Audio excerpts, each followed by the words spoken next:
यमुनानगर नाम का एक गांव था जहां टुनटुन अपने परिवार के साथ रहा करती थी। टुनटुन बहुत मोटी थी और उसी के पड़ोस में रहती थी चुनमुन, जो कि बहुत पतली थी। और उन दोनों का आपस में 36 का आंकड़ा था। दोनों अगर एक दूसरे को देख भी लेती तो आग बबूला हो जाती थी।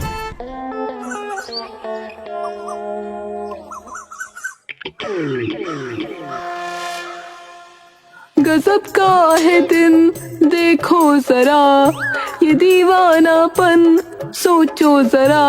वाह क्या मौसम है आज, बाहर जाकर देखती हूँ। टुनटुन गाना गुनगुनाते हुए बाहर पहुंची, लेकिन घर से बाहर कदम रखते ही उसका मूड खराब हो गया, क्योंकि सामने ही बहुत सारा कूड़ा पड़ा हुआ था। छी छी छी, कितनी गंदी बदबू आ रही है। ये कूड़ा यहाँ किसने फैलाया? मेरा अच्छा खासा दिन बर्बाद कर दिया। तभी उसकी नजर पड़ोस में अपने दरवाजे पर खड़ी चुनमुन पर पड़ी। क्यों री, ये तूने ही किया है ना? किस जन्म का बदला ले रही है तू मुझसे? बुढ़ापे में सठिया गई है क्या? मैंने क्या किया है? मुझसे क्या बोल रही है? सुबह सुबह अपना मुंह मत दिखाया कर, पूरा दिन खराब हो जाता है। दिन तो तूने मेरा खराब किया है, ये कूड़ा मेरे दरवाजे पर फेंक कर। जैसी तेरी शक्ल वैसी तेरी अकल। ये हरकतें हैं तेरी। ये कूड़ा यहाँ से फटाफट समेट ले, वरना क्या कर लेगी तू? पहली बात, ये कूड़ा मैंने नहीं फेंका, और अगर फेंका भी होता तो तेरे इस तरह बात करने के बाद तो कभी ना उठाती। तू बहुत बड़ी वाली है, ये तो मुझे पता था, पर अब झूठी भी हो गई है। ये नहीं पता था। सफेद झूठ बोल रही है कि तूने ये कूड़ा ना फेंका, और कौन ये हरकत करेगा? हाँ। तभी एक औरत अपने बच्चे का कान पकड़कर लेकर आई। अरे अम्मा, मुझे माफ कर दो। ये मेरे बच्चे से मैंने कहा था कूड़ा फेंक कर आने को, इस पगले ने यहाँ फेंक दिया। मैं अभी समेट देती हूँ। सुन लिया मोटी, अगर जरा सी अपनी मोटी बुद्धि का इस्तेमाल करती तो इतनी बकवास न करती। अरे जा जा, माचिस की तीली से भी पतली औरत। जा अंदर जाके बैठ, हवा तेज चल रही है, कहीं उड़ ना जाए तू। भाग। भाग।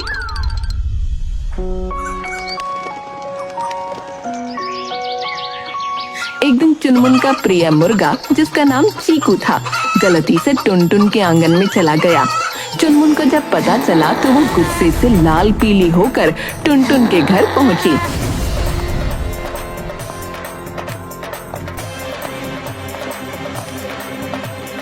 ओ टुनटुन, मेरा चीकू कहाँ है? कौन चीकू? चीकू वो जो तेरे सिर पर मंडराता है? नाटक मत बना, मेरा मुर्गा इधर आया था, जल्दी लौटा दे, नहीं तो मुझे पुलिस बुलानी पड़ेगी।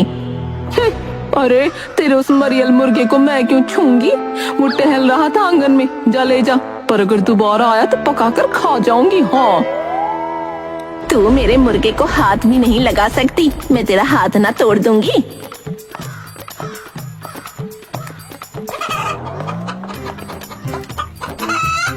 उस समय तो चुनमुन अपना मुर्गा लेकर चली गई, लेकिन दूसरे दिन उसका मुर्गा फिर से गायब हो गया। अब वो सीधी टुनटुन के घर पहुंची।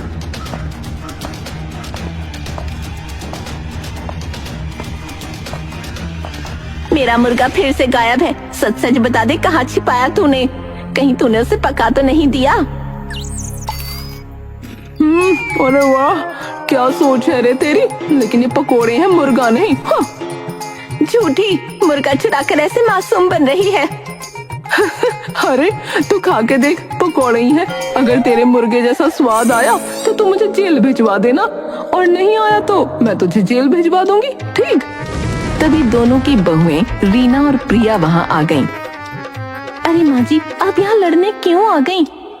ये मोटी मेरा मुर्गा मारकर खा रही है। नहीं नहीं, मेरी सास ऐसा नहीं कर सकती। अरे तो पागल है। माँ जी, आपका मुर्गा पीछे वाले खेत में टहल रहा है। चुनमुन, तेरे मुर्गे को शायद मैं माफ कर दूं, लेकिन अगर तू दोबारा मेरे घर में आई तो तुझे पकाकर खा जाऊंगी मैं। चल भाग यहाँ से। रीना चुनमुन को लेकर अपने घर आ गई।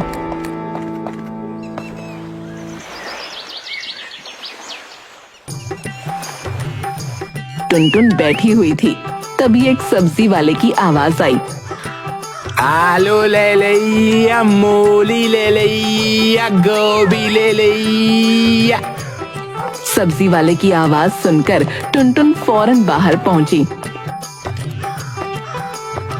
अरे आलू मूली गोभी सब बेच रहे हो, टमाटर नहीं है क्या? क्यों नहीं, बिल्कुल है, लेकिन बस थोड़े से बचे हैं।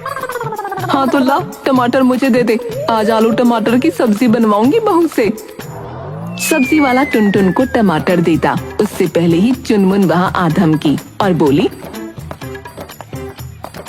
अरे ओ सब्जी वाले, टमाटर मुझे दे, तेरी सबसे पुरानी ग्राहक हूँ मैं। पुरानी ग्राहक है तो क्या, टमाटर पहले मैंने चुने हैं। अरे तू क्या कहीं की सेठानी है जो एक चीज को चुन लिया तो वो तेरी हो गई? चल हट पीछे, टमाटर मैं लूंगी।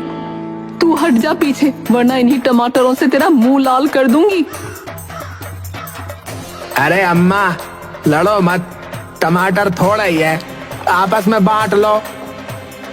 बांटने को कह रहा है? पहले से इतने छोटे से टमाटर हैं, जरा से लेकर क्या चटनी बनवाऊंगी? दोनों की बहुएं भी आकर लड़ाई सुलझाने की कोशिश करने लगी, लेकिन ये लड़ाई रुकने का नाम ही नहीं ले रही थी। अरे आप लोग हमेशा लड़ती क्यों रहती हैं? टमाटर नहीं हो गए, सोना हो गया। तभी वहाँ एक औरत आई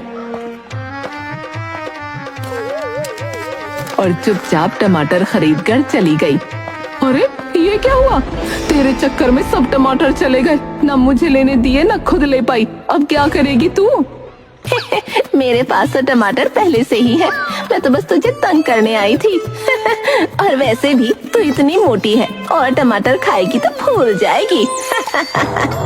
मैं तुझे छोड़ूंगी नहीं बेटा, सबका दिन आता है। टुनटुन गुस्से से पैर पटकती हुई घर चली गई और चुनमुन अपनी जीत का जश्न मनाते हुए अपने घर चली गई।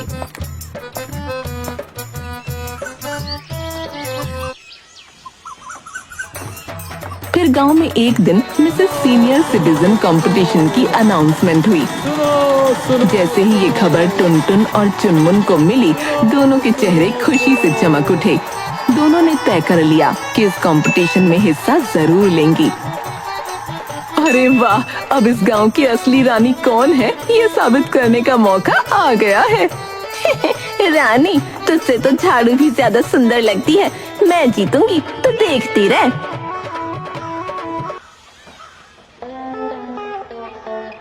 रामप्रसाद, जो हमेशा सबकी तारीफ करके अपना काम बनाता था, दोनों के पास बारी बारी गया।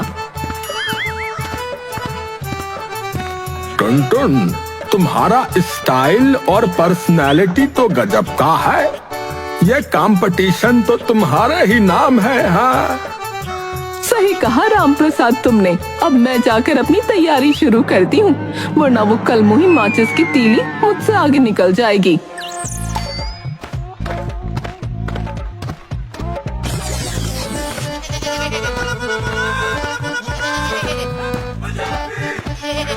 चुनमुन, तुम्हारी चाल ढाल तो मॉडल जैसी है भाई, बाकी तुम्हारे सामने बच्चे लगते हैं। सच कहा, मैं तो पहले से ही जानती थी कि ये कंपटीशन मेरे लिए ही बना है। वो मोटी भैंस पता नहीं इस कंपटीशन में क्यों आई है। चलो खैर, अच्छी बात है, सबका एंटरटेनमेंट हो जाएगा। दोनों अपने अपने घर जाकर तैयारी में जुट गईं। कंपटीशन की तैयारी के दौरान जब टुनटुन और चुनमुन का आमना सामना हुआ तो एक दूसरे पर वो ताने कसने लगी। टुनटुन, साड़ी पहनकर तैयार तो हो जाना, पर ध्यान रखना स्टेज टूट ना जाए। और तू जब रैंप वॉक करेगी तो कहीं हवा में मत उड़ जाना, स्टेज पर जंजीर से बांध कर रखूंगी तुझे।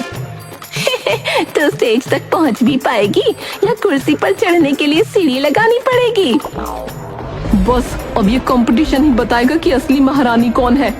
दोनों के बीच लड़ाई का मजाक पूरा गांव देखने लगा। गांव वालों को अब इस कंपटीशन का बेसब्री से इंतजार था। टुनटुन ने कंपटीशन की तैयारी के लिए एक प्रसिद्ध ट्रेनर को बुलाया।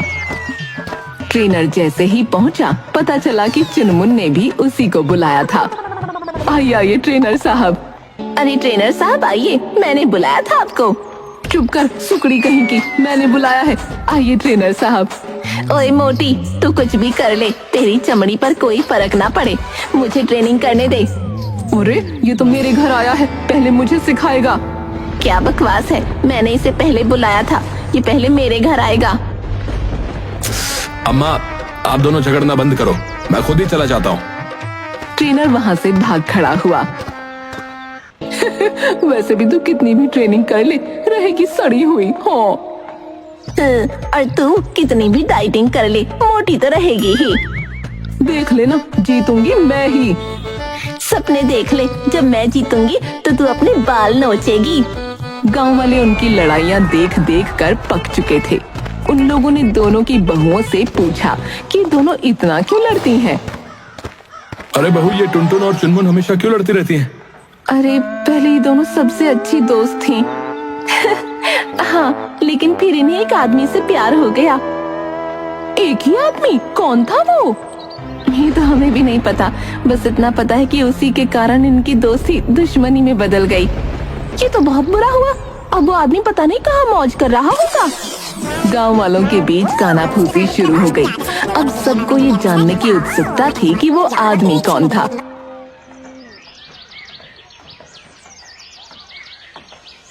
फिलहाल कंपटीशन का दिन आ गया। स्टेज पर रंग बिरंगी सजावट और मजेदार माहौल था। लोग प्रतियोगियों की रैंप वॉक देखकर खूब हंसी ठिठोली कर रहे थे। और अब हमारी अगली प्रतिभागी है चुनमुन। चुनमुन स्टेज पर जाने ही वाली थी कि अचानक उसकी सैंडल टूट गई। वो परेशान होकर बाकी पार्टिसिपेंट से सैंडल मांगने लगी, लेकिन किसी ने उसकी मदद नहीं की। अरे बहन, अपनी चप्पल दे दे, मेरी रैंप वॉक खराब हो जाएगी। नहीं दे सकती, मेरी खुद की जरूरत है, तुम तोड़ दोगी। अरे तू बिना सैंडल के चली जा चुनमुन, वैसे भी तेरे जैसी शक्ल है तो जीतने तो वाली नहीं है। चुनमुन रोने लगी। तभी टुनटुन उसके पास आई। और अब हमारी अगली प्रतिभागी है चुनमुन। ले चुनमुन, मेरी चप्पल पहन ले। तू मुझे चप्पल दे रही है अपनी? हाँ, अब एक भिखमंगी की मदद मेरी जैसी दयालु औरत ना करेगी तो कौन करेगा? उस समय चुनमुन के पास जवाब देने का समय नहीं था।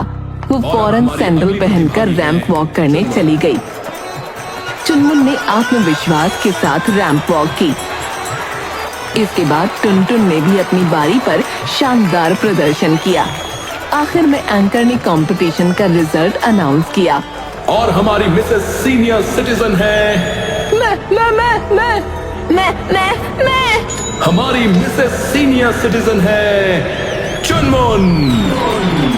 चुनमुन अपना नाम सुनकर खुशी से रोने लगी। पूरा गांव तालियों से गूंज उठा। बधाई हो चुनमुन, तुमने सच में अच्छा किया। मैं ये तुम्हारी वजह से ही तो जीती हूँ।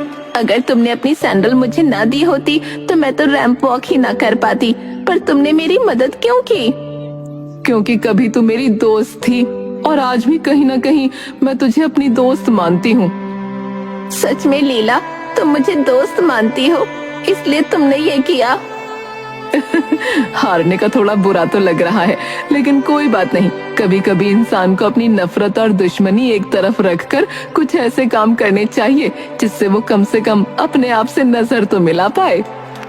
ये सुनकर सबने खूब तालियां बजाईं और टुनटुन की भरपूर तारीफ करी। हम तो अम्मा को बहुत बड़ा वाला समझते थे यार, पर ये तो बहुत अच्छी निकली है।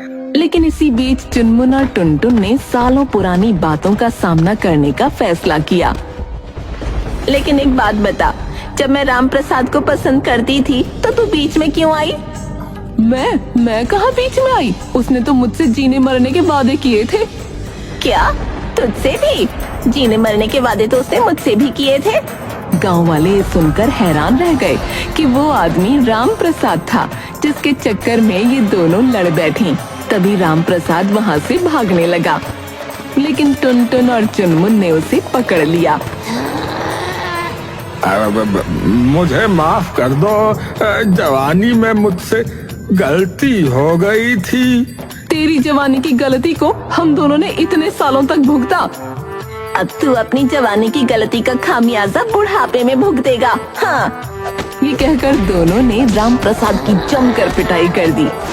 आई, ओई, आ। गांव वाले ये दृश्य देखकर खूब हंसे।